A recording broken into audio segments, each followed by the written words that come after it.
11 juillet 1410, à Grunwald, au nord de la Pologne, les troupes de l'ordre de Notre-Dame de Marie affrontent les armées du roi de Pologne et du prince de Lituanie.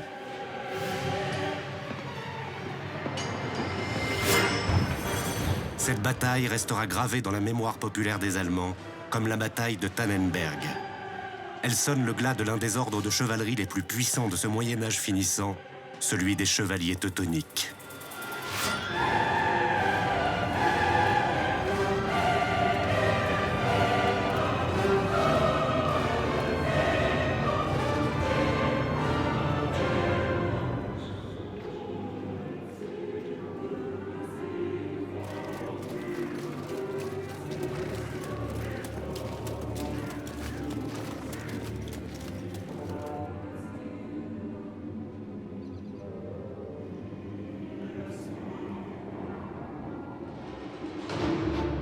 L'ordre des chevaliers teutoniques prend racine dans l'histoire des croisades, quand les papes appellent les fidèles à reconquérir les lieux saints tombés aux mains des musulmans.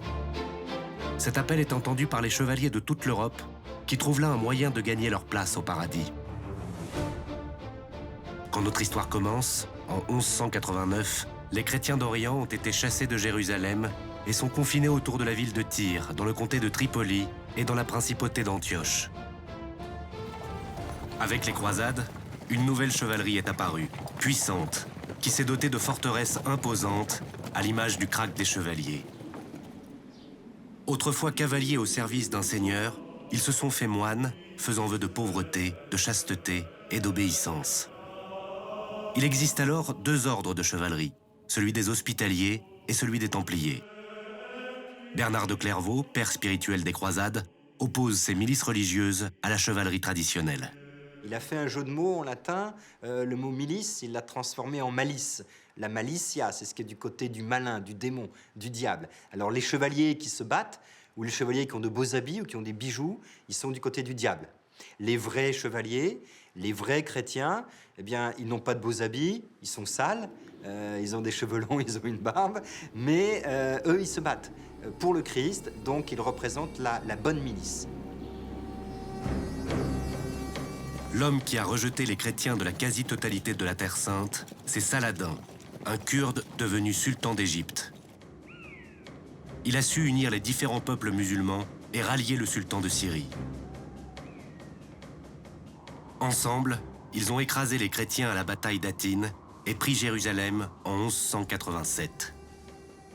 Comme le pape lance sa troisième croisade pour libérer la ville sainte, quelques rescapés chrétiens, autour du baron Guy de Lusignan, tentent de faire le siège de Saint-Jean d'Acre.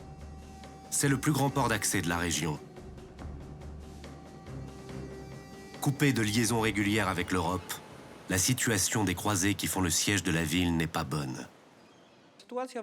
Les conditions dans le camp des chevaliers teutoniques étaient très difficiles. C'était des conditions hivernales avec la faim, la maladie. Tout ça a fait que l'armée de l'ordre teutonique était malade, faible et affamée. Or, il n'y avait pas de services médicaux dans les armées moyenâgeuses. Les malades et les blessés étaient soignés dans des hospices privés, créés par de bons chrétiens qui, par souci pour le salut de leur âme, s'occupaient des blessés. Parmi ces chrétiens, des commerçants de Brême et de Lübeck utilisent les voiles de leurs bateaux pour organiser devant les murs de Saint-Jean d'Acre assiégés un hospice de fortune. Ils constituent une fraternité de langue allemande à partir de laquelle va naître l'ordre des chevaliers teutoniques.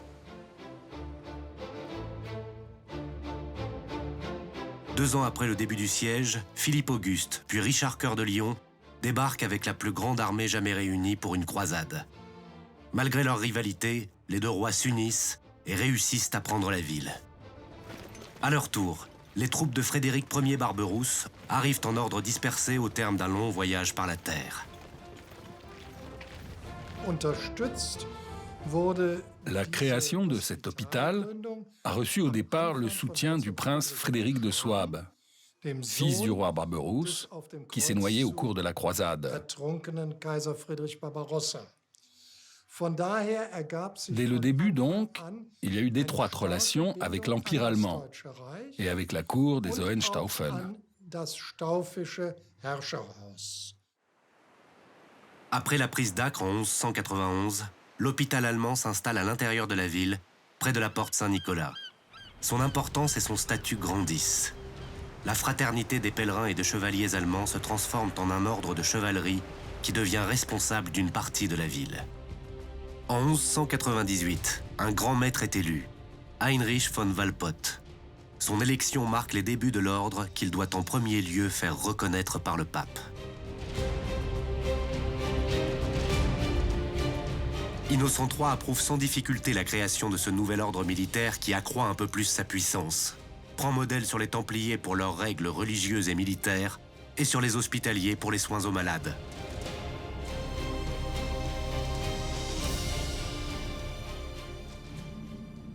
Comme tous les croisés, ils se reconnaissent à leur coin en tissu.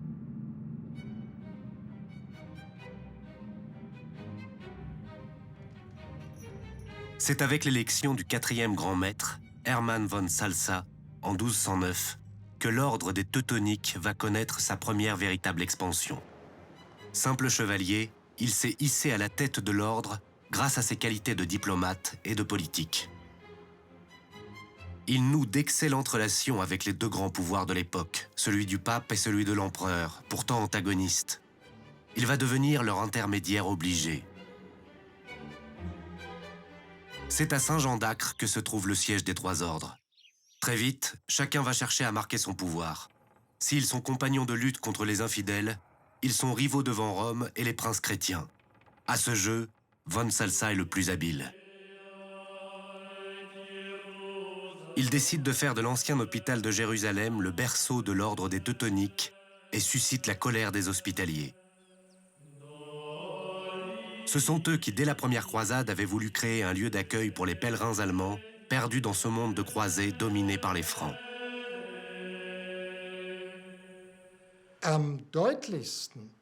Le conflit entre les différents ordres religieux est à son paroxysme au moment de la croisade de l'empereur Frédéric II, alors qu'il est excommunié. Il est soutenu uniquement par les chevaliers teutoniques, contre l'ordre hospitalier et celui des Templiers, et contre l'Église de la Terre Sainte, ainsi que le pape.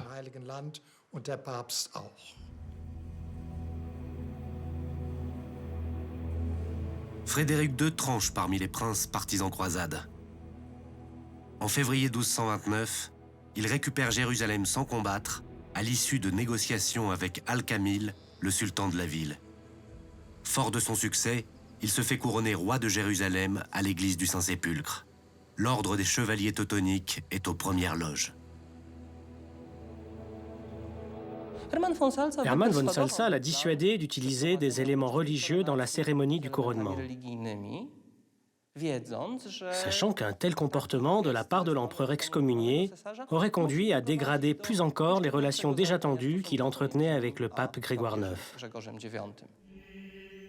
Jérusalem est de nouveau chrétienne, et Frédéric II a montré que les chrétiens d'Orient pouvaient maintenir leur présence en Terre Sainte autrement que par les armes. Mais il quitte Jérusalem au bout de quelques jours et laisse les chrétiens d'Orient sans véritable autorité, en proie aux rivalités entre les chevaliers des différents royaumes. Pour Hermann von Salza, il est impératif de mettre son ordre à l'abri des conflits qui s'annoncent.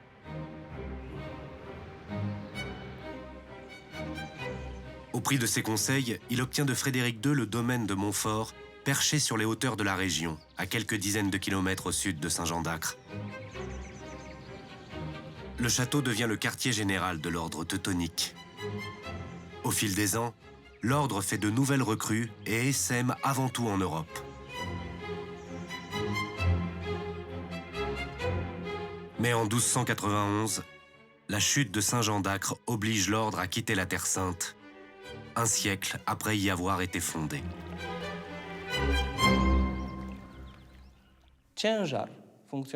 Les activités de l'ordre prennent de l'importance et se déplacent progressivement au-delà de la Terre Sainte.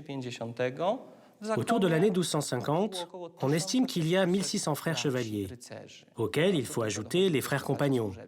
Mais seulement 400 d'entre eux séjournent en Terre Sainte. Environ 600 se trouvent sur les côtes de la mer Baltique et les 600 restants sont dispersés dans différents domaines dans toute l'Europe. L'Europe connaît au XIIIe siècle une période plutôt prospère. Depuis l'an 1000, elle vit dans une paix relative qui a contribué à l'expansion de l'agriculture, au développement des échanges, au renouveau des villes.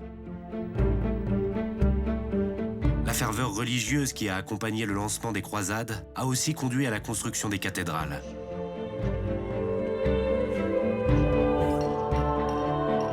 Compagnons tailleurs de pierre, sculpteurs, fondeurs, couvreurs et bientôt architectes se déplacent de chantier en chantier. Une compétition s'installe entre villes pour construire des cathédrales toujours plus hautes, toujours plus élancées. Ce sont les fidèles qui financent ces édifices.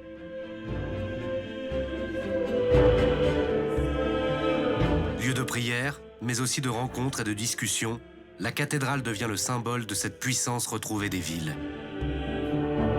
Les ordres de chevalerie, comme les ordres religieux, profitent de ces dons. On attend des chevaliers qu'ils protègent les frontières de la chrétienté. À l'est, les tribus nomades venues d'Asie font des incursions régulières. Au sud, ce sont les Arabes qui menacent. C'est dans cette atmosphère qu'Hermann von Salsa a l'idée de fonder un véritable État religieux qui serait régi par les chevaliers selon les règles de l'ordre. La tactique était toujours la même et consistait à apporter son soutien à de petits territoires chrétiens en guerre contre des païens voisins. Ainsi, les Teutoniques envahissaient ces terres païennes et y instauraient leur propre souveraineté. L'occasion se présente lorsqu'en 1211, le roi de Hongrie, André II, appelle les chevaliers teutoniques pour venir défendre les frontières orientales du royaume contre les Koumanes, tribus musulmanes d'origine turque. Venues des montagnes, elles ne cessent de harceler les peuples de Transylvanie.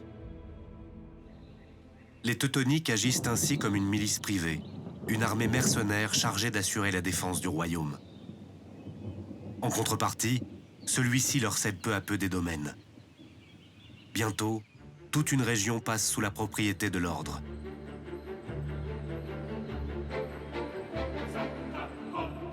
Vous protégez ma frontière et je vous donne un petit morceau de mon royaume. Alors, au début, ça fonctionne bien, mais il y a un problème, c'est que les Teutoniques ont sans doute voulu être les maîtres dans ce territoire et ils ont commencé à faire des choses qu'ils n'avaient pas le droit de faire.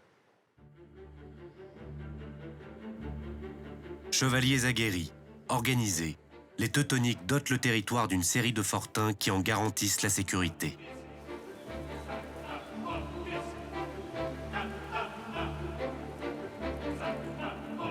Ils en profitent pour agrandir un peu plus leur domaine et fondent la ville de Kronstadt, aujourd'hui Brașov en Roumanie.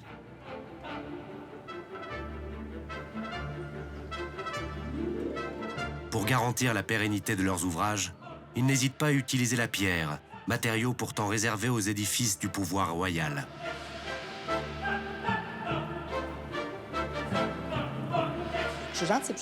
En arrivant sur le territoire du royaume de Hongrie, les chevaliers teutoniques avaient pour ambition d'y construire un État monastique, complètement indépendant. Un État qui serait indépendant non seulement de l'Église locale, mais aussi du pouvoir politique. Pour arriver à ses fins, Hermann von Salsa met à profit ses relations avec le pape Grégoire IX. Il obtient de lui que les terres cédées par le roi de Hongrie passent directement sous la tutelle de Rome. Premier pas vers un contrôle direct par l'ordre. C'en est trop pour André II. Il s'appuie sur les évêques locaux pour faire appel à son tour à la justice du pape au nom de la cohésion du royaume. Le tribunal nommé par le pape donne entièrement raison au roi de Hongrie. Il confirme que, d'une part, effectivement, les chevaliers n'ont pas respecté les privilèges en vigueur en construisant des châteaux, et que, d'autre part, il cherche à éviter toute subordination au roi de Hongrie. Malgré cette décision, le pape a estimé que les chevaliers devaient demeurer sur le territoire du royaume de Hongrie. C'est inacceptable pour le roi André II et pour le prince Béla. En 1225, l'ordre teutonique est contraint de quitter la terre de Hongrie. Pour von Salsa, le rêve d'un État indépendant s'éloigne à nouveau. Tout est à recommencer.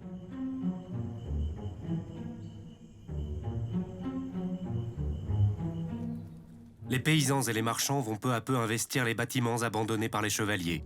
Les communautés villageoises, comme les échevins des cités, vont maintenir un réseau de grands domaines fortifiés unique en Europe.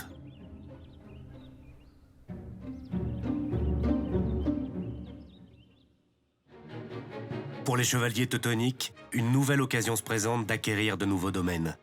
La Pologne, en ce temps-là, est affaiblie par des divisions intestines et au nord par les incursions des armées païennes d'origine prussienne. Comme le roi André de Hongrie avant lui, le prince de Mazovie a besoin d'une armée pour assurer la sécurité de sa principauté. Il rêve de réunifier la Pologne et de s'installer à Cracovie, capitale historique du royaume. Ce qui intéresse les princes polonais à l'époque, c'est la Pologne. Le royaume de Pologne qui est divisé en 4 ou 5 morceaux. C'est ça leur objectif politique. Ils ne cherchent pas à conquérir la Prusse. Alors s'il y a un ordre militaire qui vient, qui protège la Mazovie, qui prend la Prusse, c'est pas grave. Et pendant un siècle à peu près, entre la Pologne et les Teutoniques, il y a eu de très bonnes relations. C'est après qu'il y a eu des problèmes. En échange des services de l'ordre, Hermann von Salsa reçoit de Conrad de Mazovie la terre de Elno. Un document réglant les conditions légales de cette cession est alors signé par le prince. L'original de ce document a disparu depuis. Ne reste que des copies. Des historiens disent ce texte est faux. D'autres disent il est vrai. Moi, je crois qu'il est vrai, mais il a été fabriqué. Conrad l'a vraiment signé, il n'a pas été obligé de le faire, mais ça a été fabriqué par des juristes qui travaillaient au service de l'ordre et qui ont voulu donner aux Teutoniques un texte parfait, pour ne rien oublier, pour avoir tous les droits possibles dans une région. Hermann von Salsa a tiré les leçons de son échec en Hongrie. Cette fois, l'ordre doit être légalement souverain sur les territoires qu'il conquiert. Seul le pape a le pouvoir de leur octroyer cette souveraineté.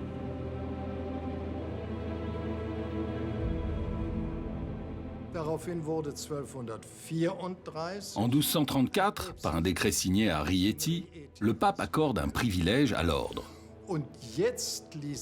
Plus tard, en 1235, Frédéric II du Saint-Empire lui remet la bulle d'or. C'est un document pontifical officiel, scellé par un sceau en or.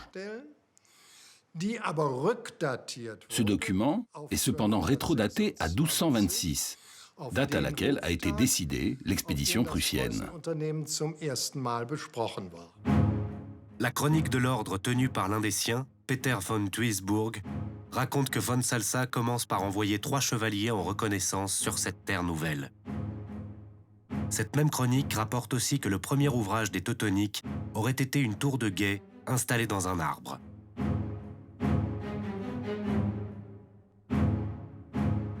Ce qui est sûr, c'est qu'à la toute fin de sa vie, von Salsa aura réalisé son rêve, doter son ordre d'un territoire à gouverner. Ils ont construit comme ça plusieurs fortifications le long de la Vistule. Et ça a donné une base de départ pour les conquêtes, et puis aussi une ligne pour pouvoir résister aux attaques des Pruthènes. Et une fois qu'ils ont atteint la mer Baltique, alors après, ils ont été vers l'est. Et ils ont suivi la côte de la Baltique, et là aussi, ils ont construit des forteresses à Balga et jusqu'à Königsberg. L'ordre se déploie alors sur tout le territoire de la Prusse. Dans leur avancée vers le nord, les chevaliers rencontrent un autre ordre croisé, celui des frères de Jésus-Christ. Tous les deux font alliance et continuent leur conquête vers l'est. Mais en avril 1242, ils se heurtent à la puissante armée russe du prince Alexandre Nevski. Bientôt, les deux armées se font face sur le lac gelé de Peipus. Héros de cette bataille, le prince Alexandre Nevski est devenu un personnage mythique, magnifié par le cinéaste soviétique Eisenstein dans ce film commandé par Staline.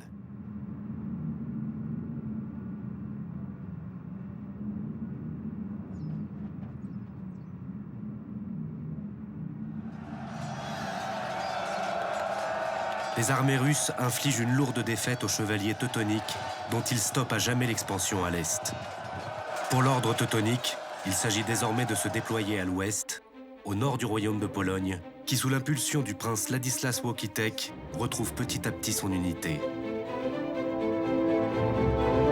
Signe de cette ère nouvelle, le prince Ladislas s'installe dans le château de Wawel à Cracovie, berceau historique des rois de Pologne.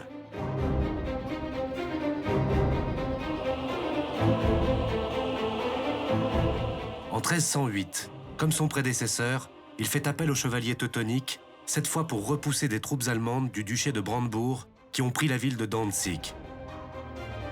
Une fois leur mission accomplie, les chevaliers prétextent un différend sur la somme dont devait s'acquitter le prince pour massacrer la garnison du château et s'emparer à leur tour de la ville.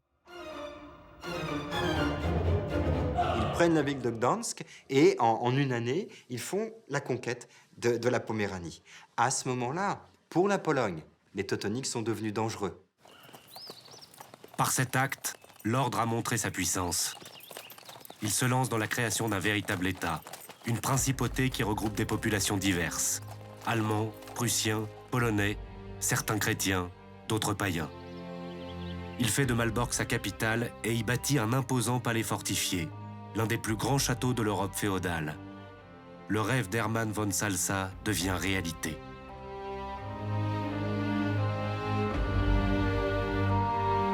Au XIVe siècle, les Teutoniques imposent aux populations locales un état d'une nature politique inédite.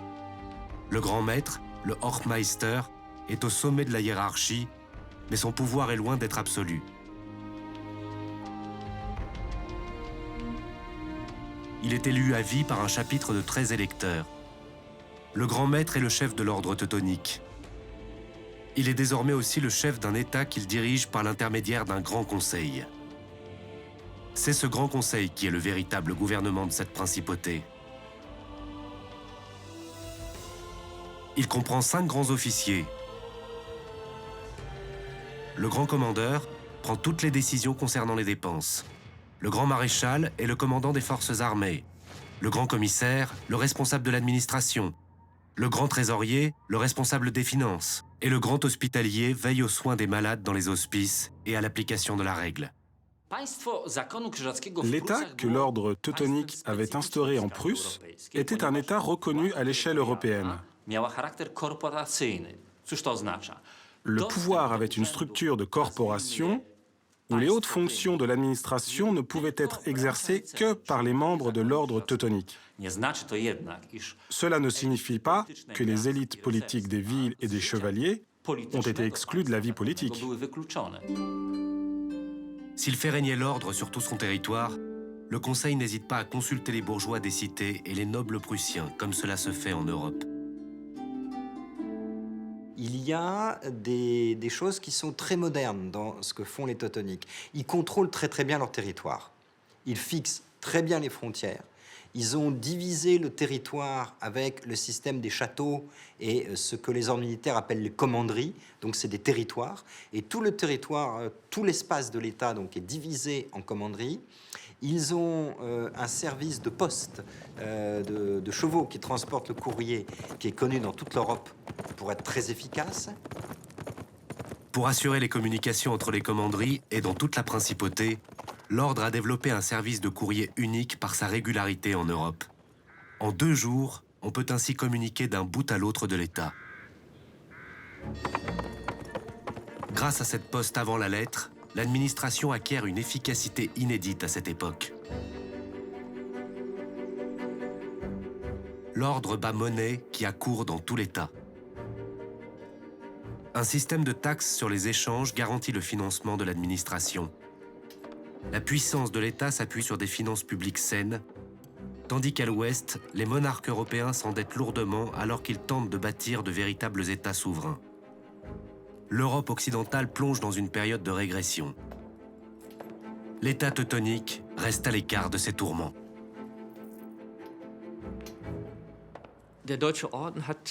L'ordre allemand a également exercé des activités commerciales, principalement des céréales à partir de Malbork et de l'ambre jaune à Königsberg. L'ambre était ensuite envoyé à Lübeck, puis à Bruges, pour décorer les livres de prière.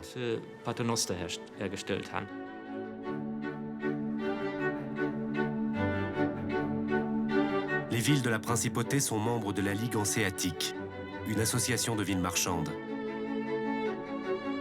Aux côtés de l'ordre, les commerçants prussiens échangent céréales et bois partout en Europe jusqu'en Flandre et vers le monde méditerranéen. Une bourgeoisie urbaine se développe sur tout le territoire. Danzig devient le plus grand port de la Baltique. Dans cette région qui comprend des milliers de lacs, le poisson est abondant et présent sur toutes les tables. Mais on y trouve aussi des fruits et des épices exotiques. L'art de la cuisine se développe, les plats, viande ou gibier, se sophistiquent. La légende raconte que le seul brigandage jamais commis dans cet état l'a été par des cuisiniers. Ils auraient percé le plafond de leur cuisine pour accéder au coffre de l'ordre.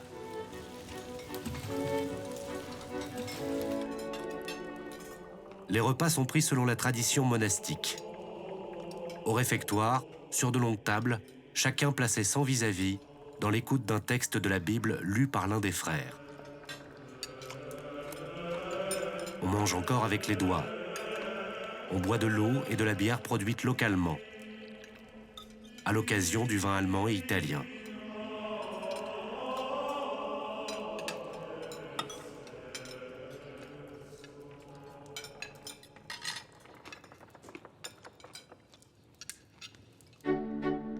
Les chevaliers font preuve d'ingéniosité dans la conception de leurs bâtiments.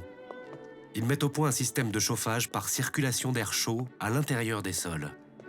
Ils prêtent attention à la circulation des eaux propres et usées et conçoivent un système original de toilettes. Un diable qui fait ses besoins indique la direction de ces lieux placés de manière à ne pas gêner le bien-être des occupants. Ce souci d'hygiène est là encore un trait inhabituel à l'époque.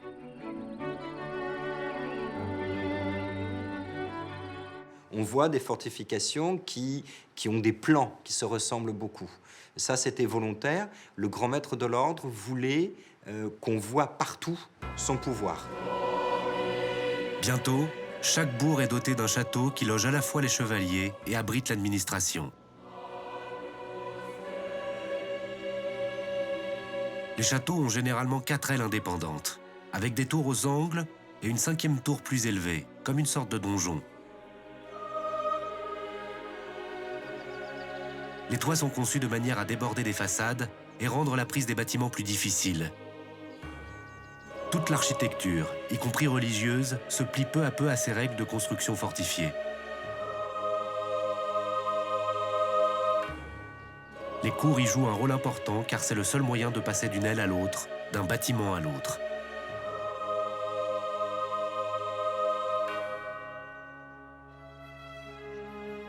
L'ordre recrute dans tout le Saint-Empire germanique, mais uniquement auprès des nobles qui doivent justifier de 4 générations dans la noblesse. Ceux qui veulent s'engager doivent prononcer les vœux monastiques et prêter le serment de combattre les ennemis du christianisme.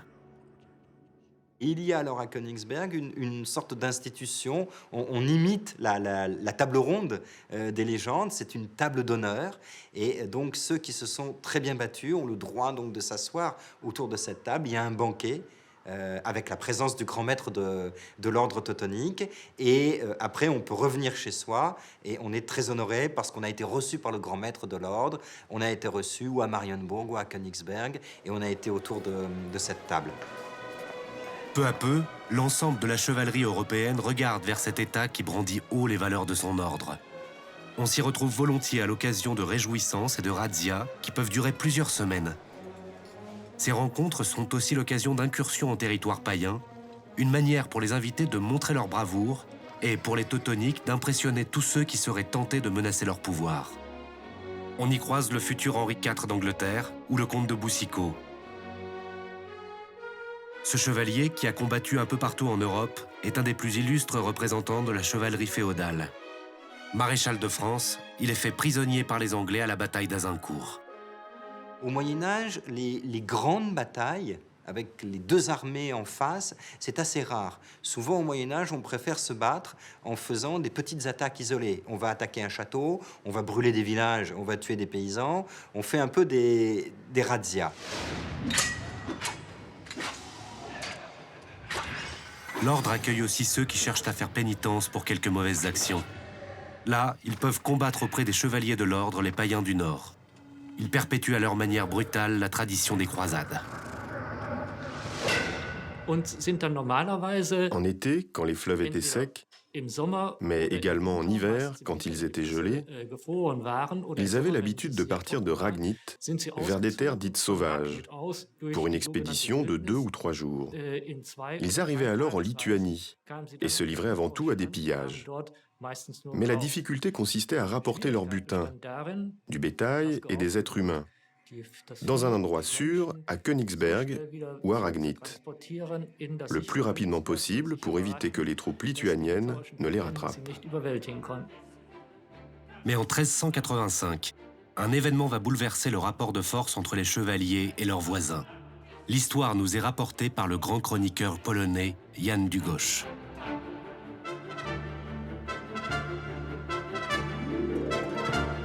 Elle commence quand les nobles de la Diète polonaise désignent comme nouvelle souveraine Edwige d'Anjou.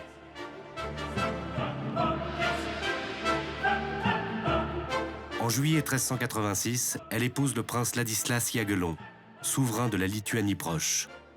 Il est à son tour désigné roi de Pologne par les nobles du pays. Par ce mariage, la Lituanie est baptisée. Elle entre ainsi dans le concert des nations chrétiennes. Si on se bat contre des païens, il n'y a pas de problème. Mais si on se bat contre des chrétiens, là, c'est plus difficile à justifier. Et les Teutoniques ont voulu continuer la guerre contre les Lituaniens. Ils ont dit Jagellon n'est pas un vrai chrétien. Il a fait semblant.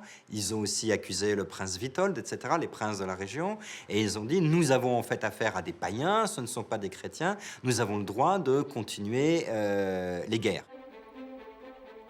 En 1409, une insurrection éclate dans un territoire lituanien contesté par l'ordre.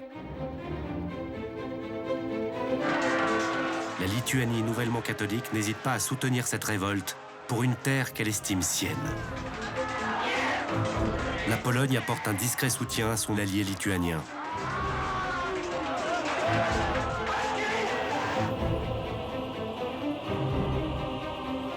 Un nouveau grand maître, Ulrich von Jungingen, est élu. C'est un guerrier, un partisan de la fermeté vis-à-vis de cette nouvelle alliance entre la Pologne et la Lituanie. La tension monte entre les deux pays et l'archevêque Nicolas Kołowski est envoyé par la Pologne à Malbork pour mettre en garde le grand maître. Dans sa chronique, Długosz rapporte ainsi les propos de l'émissaire.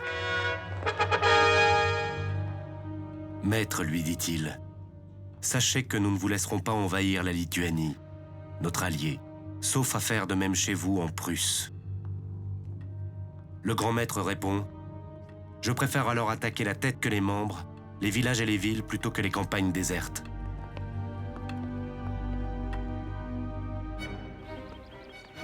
Ulrich von Jungingen déclare ainsi la guerre à la Pologne. Les troupes prussiennes franchissent la frontière, envahissent le nord de la Pologne, détruisent les châteaux et brûlent des villages. Le roi Jagellon lance une contre-offensive, mais ne peut reprendre que la cité de Bydgoszcz. Avant le déclenchement de la Grande Guerre, les Polonais et les Lituaniens se trouvent bien seuls sur le terrain diplomatique de l'Europe centrale et occidentale pour régler le conflit avec l'ordre teutonique. Les principaux dirigeants d'Europe centrale, le roi de Bohême, le roi de Hongrie, le souverain de l'Empire allemand, les princes de Poméranie, étaient en effet tous du côté de l'ordre teutonique. Une intense activité diplomatique agite les deux camps, qui envoient des émissaires aux quatre coins de l'Europe. Il faut nouer des alliances pour prendre l'avantage dans la bataille qui s'annonce. L'ordre teutonique obtient le soutien du roi de Hongrie, Zygmunt de Luxembourg, qui masse ses troupes sur la frontière avec le royaume de Pologne.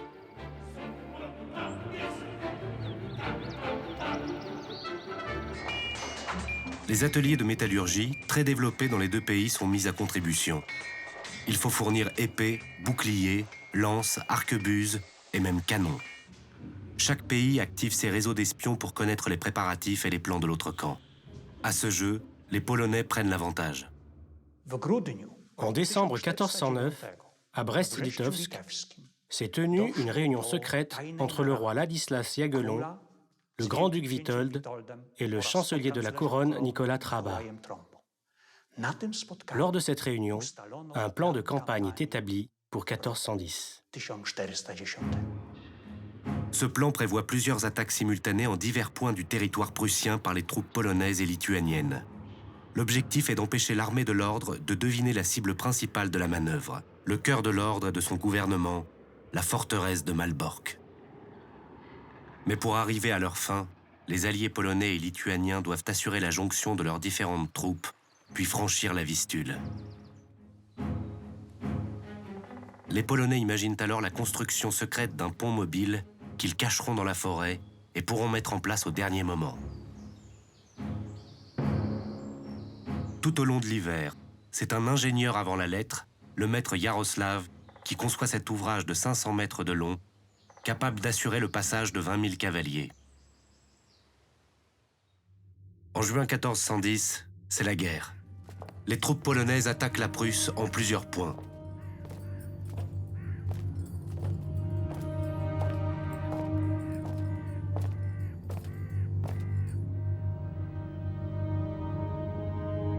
C'est une complète surprise pour le grand maître. Il assiste impuissant à cette première attaque dont il ne devine pas encore la logique. Des éclaireurs l'informent que les assaillants ont franchi la Vistule. Il comprend alors que leur objectif final est Malbork, au cœur de son État. Jan Długosz écrit « Le roi de Pologne, après avoir atteint la Vistule avec son armée et toutes ses machines de guerre, franchit alors le magnifique pont qui reposait sur un bateau. Le grand maître décide de lancer à son tour ses chevaliers et leurs canons dans la bataille.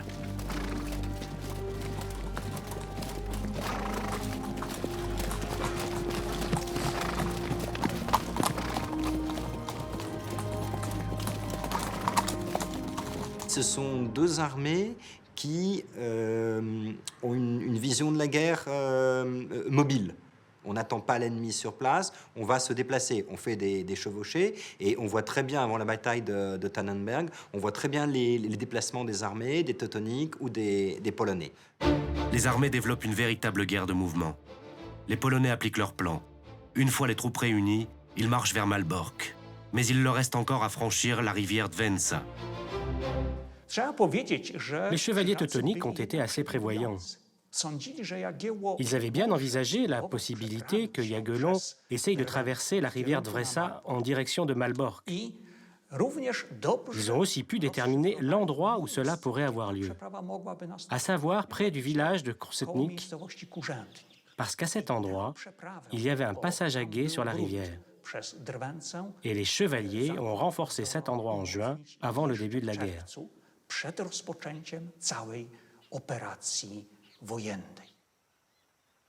La chronique raconte qu'en arrivant sur la rivière Dwensa, les avant-gardes polonaises tombent par hasard sur les avant-postes des Teutoniques.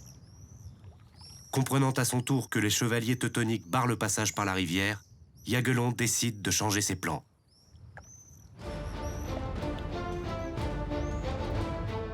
Il retourne sur ses pas avec toute son armée et, dans une manœuvre éclair, s'empare de la ville de Dąbrówno.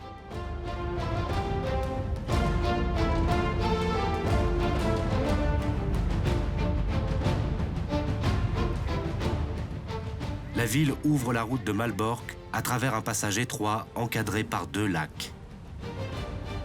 Dans la bataille pour prendre la ville, une série d'incendies se déclare qui en rendent la traversée difficile. La lueur des feux informe les armées teutoniques de la position des armées de Jagellon.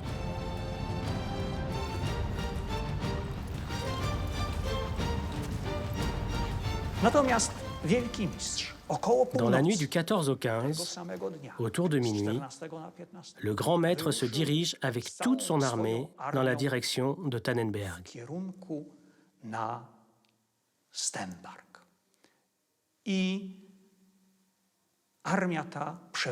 L'armée traverse 23 ou 24 kilomètres et à environ 8 heures du matin, elle se retrouve à une courte distance des troupes polonaises, alors en plein repos. L'armée de Jagellon a pu se reposer toute la nuit. Ils font leurs derniers préparatifs dans la fraîcheur de la forêt. Les Teutons, eux, ont marché toute la nuit et attendent à découvert. Dans chaque camp, on prie pour la victoire.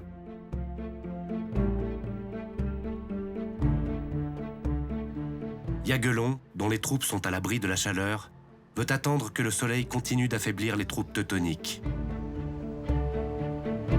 C'est la plus grande bataille qu'ait jamais connue l'Europe chrétienne.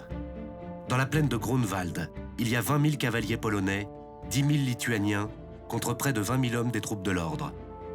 Les deux armées se font face, les Polonais sur l'aile gauche, les Lituaniens sur l'aile droite, devant les Teutoniques sur plusieurs lignes et disposant d'une armée de réserve. Von Jungingen s'impatiente et envoie 2 émissaires. La chronique rapporte que Yaguelon lui fit la réponse suivante: « J'attends que Dieu me montre le bon moment. » C'était très efficace comme propagande, parce que le roi de Pologne pouvait dire qu'il agissait en conformité avec la volonté de Dieu, que Dieu l'avait mené sur le champ de bataille et promis à la victoire.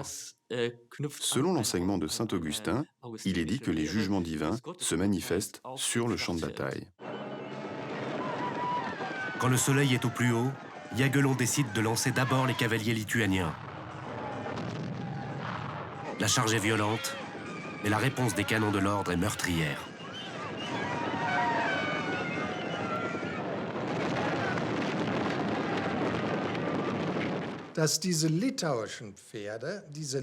Comme les cavaliers lituaniens sont partis en avant pour se reformer ensuite. Les chevaliers teutoniques ont d'abord cru à une fuite. Et ils se sont séparés pour partir à leur poursuite. Et c'est ainsi que les armées polonaises et lituaniennes ont attaqué par le centre.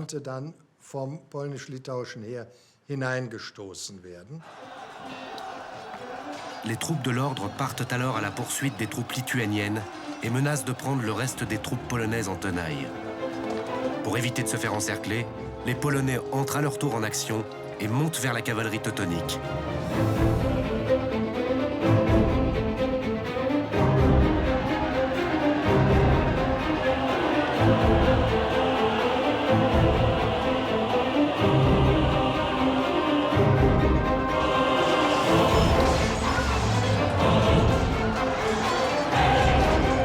Le choc est violent, mais les Teutoniques parviennent à s'emparer du drapeau polonais et chantent victoire.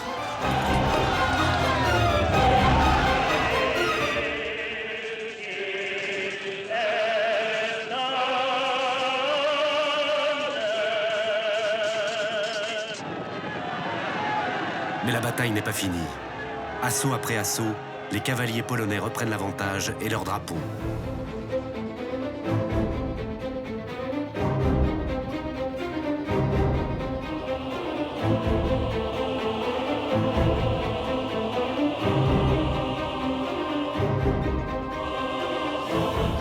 Dans une nouvelle manœuvre, le grand maître regroupe ses troupes pour une dernière attaque. En vain, les chevaliers teutoniques sont encerclés et le grand maître est tué, ainsi que de nombreux hauts dignitaires de l'ordre.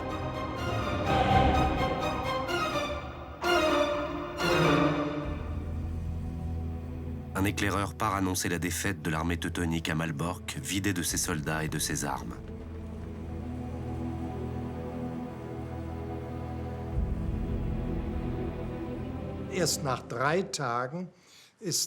Mais les armées polonaises et lituaniennes mettent 3 jours avant de partir vers Malbork, le centre névralgique de l'ordre teutonique.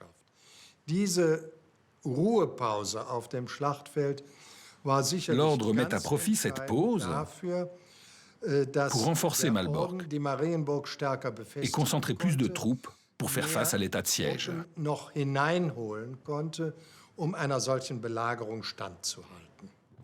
Alors que les rescapés affluent en désordre dans la cité, Hermann von Plauen, un des généraux de l'armée teutonique engagée sur les autres fronts, est rappelé dans la capitale.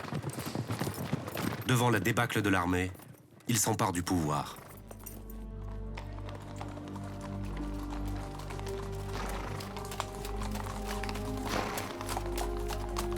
Il organise la défense de Malbork.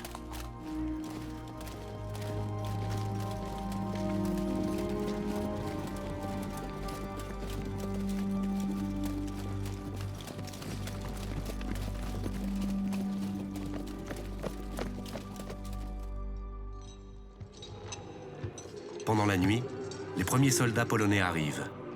Une bataille commence au pied des remparts.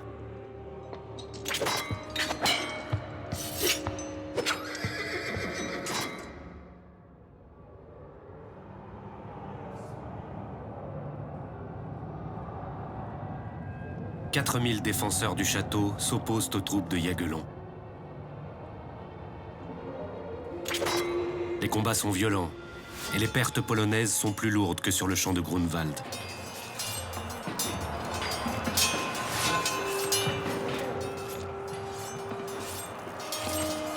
Après 2 mois, les Polonais lèvent finalement le siège.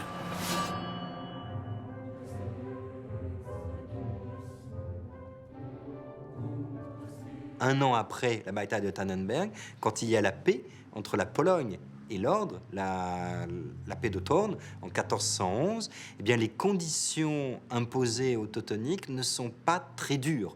Ils ont une amende à payer, ils doivent donner quelques territoires, mais ils ne donnent pas tous les territoires que les Polonais auraient voulu.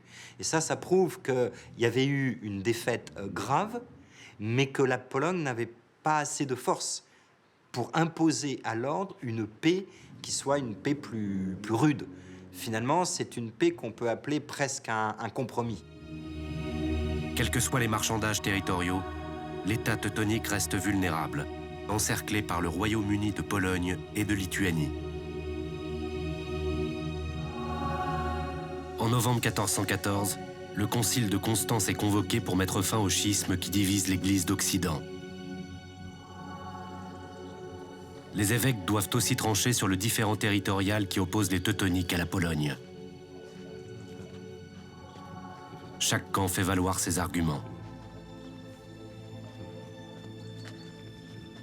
Le dominicain Jan Falkenberg, qui représente l'ordre teutonique, accuse le roi de Pologne de ne pas se comporter en souverain catholique. L'accusation est grave et provoque la réprobation d'une partie des évêques. Les juges de l'Inquisition sont saisis et Jan Falkenberg est condamné pour ses propos jugés diffamatoires. C'est un échec pour les Teutoniques et leur diplomatie.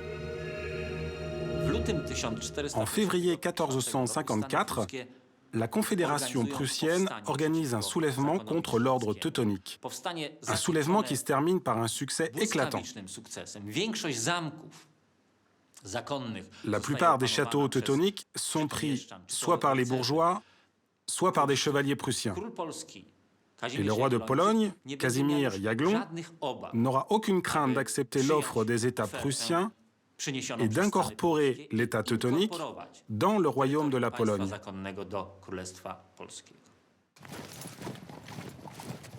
Le soulèvement des Prussiens déclenche une guerre civile qui va durer 13 ans.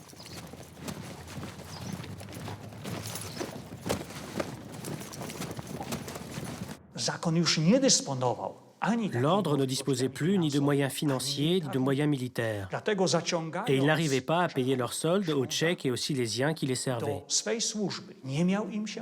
Donc, Ulrich Savonka, le commandant tchèque de Malbork, a pris contact avec d'autres chefs qui avaient des châteaux et des villes sous leur commandement. Et il a menacé de vendre ces châteaux au roi Casimir pour pouvoir payer leurs soldes.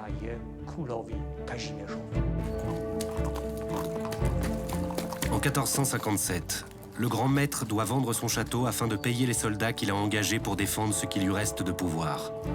Il doit se résigner à quitter Malbork, qui n'a finalement jamais été envahi.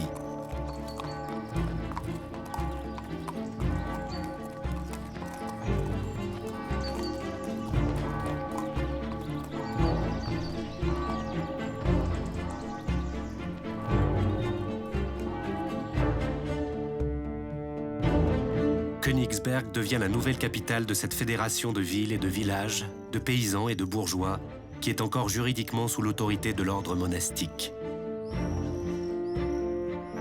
Celui-ci perd peu à peu ses domaines, ses édifices, et avec eux la possibilité d'exercer son autorité sur une population qui ne veut plus être gouvernée par des religieux. La guerre contre la Pologne et la Lituanie, la rançon payée pour prix de la paix, ont ruiné les finances de l'ordre. Pour les populations, L'ordre militaire trop longtemps imposé par la force est devenu insupportable. En fin de compte, la solution est venue en 1525, quand Albrecht Hohenzollern, grand maître de l'ordre, a décidé d'adhérer à l'enseignement de Luther et par ce fait a sécularisé l'ordre. La Prusse est devenue un État luthérien et le prince Albrecht, un prince qui reconnaissait la suprématie de la couronne du royaume de Pologne et qui en est devenu le vassal. L'histoire 3 fois centenaire de l'ordre teutonique se termine ainsi. L'ordre revient à la tâche qui en fut le fondement, la charité. Aujourd'hui encore, des hommes continuent de pratiquer cet idéal. La véritable chevalerie n'est pas déterminée sous la forme d'une épée de combat, mais plutôt par l'engagement au Christ roi, la protection et la défense des victimes opprimées, méprisées et des nécessiteux. C'est l'attitude des frères, sœurs et familiers de l'ordre teutonique d'aujourd'hui, toujours fidèles à la devise d'aider et de guérir ensemble. La principauté que les teutoniques ont gouvernée pendant plus de 2 siècles est devenue le berceau de l'État prussien. L'histoire mouvementée de l'ordre se fait mythe, revendiquée tour à tour par les nationalistes slaves et allemands.